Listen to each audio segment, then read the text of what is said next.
ایک एग्जाम्पल के मुताबिक ये इतनी फोर्स है जितना कि एक इंसान के ऊपर 2 बड़े हाथियों का वजन डाल दिया जाए तो इसकी सारी हड्डियां टूट जाएं। पुरुषोरस इतनी ही फोर्स अपने शिकार पर लगाया करता था जिसकी वजह से कोई भी शिकार इससे बच नहीं पाता था। एक इंटरेस्टिंग फैक्ट ये भी है कि इसका जबड़ा इतना बड़ा हुआ करता था कि वो एक पूरे ह्यूमन स्कल को बड़ी ही आसानी से निकल सकता था, जबकि इसके दांत इतने बड़े और तेज होते थे कि ये पलक झपकते ही बड़ी से बड़ी हड्डियों को भी तोड़ सकता था। इसके फॉसिल सबसे पहले ब्राजील के एक रीजन में 19th सेंचुरी के एंड में मिले थे, लेकिन ईयर 2006 में साइंटिस्ट ने इसके स्कल का एक कंप्लीट और प्रिजर्व फॉसिल डिस्कवर किया। अगर आज के जमाने के क्रोकोडाइल से इसका कंपैरिजन करें तो ये उनसे सिर्फ साइज में ही नहीं बल्कि हंटिंग स्ट्रेटेजी और फिजिकल स्ट्रेंथ में भी काफी ज्यादा आगे था। लेकिन आखिर इतना खतरनाक शिकारी खुद कैसे इस दुनिया से एक्सटिंक्ट हो गया, इस बारे में हम इस वीडियो के आखिर में जानेंगे।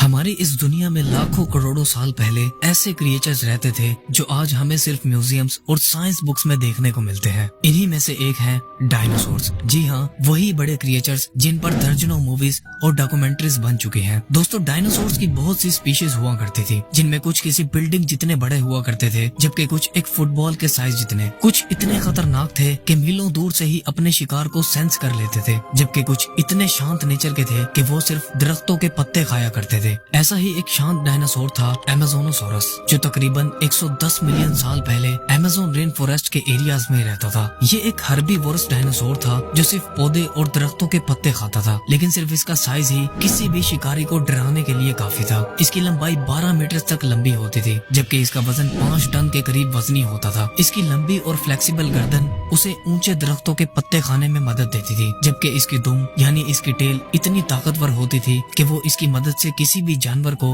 एक ही झटके में दूर गिरा सकता था। साइंटिस्ट को अमेज़ोनोसॉरस के फॉसिल्स सबसे पहले ईयर 1999 में ब्राजील के एक रिमोट एरिया से मिले थे। अमेज़ोनोसॉरस के बारे में एक इंटरेस्टिंग फैक्ट ये भी है कि इस क्रिएचर ने अपनी सारी जिंदगी सिर्फ अमेज़न के जंगलों में ही गुजारी।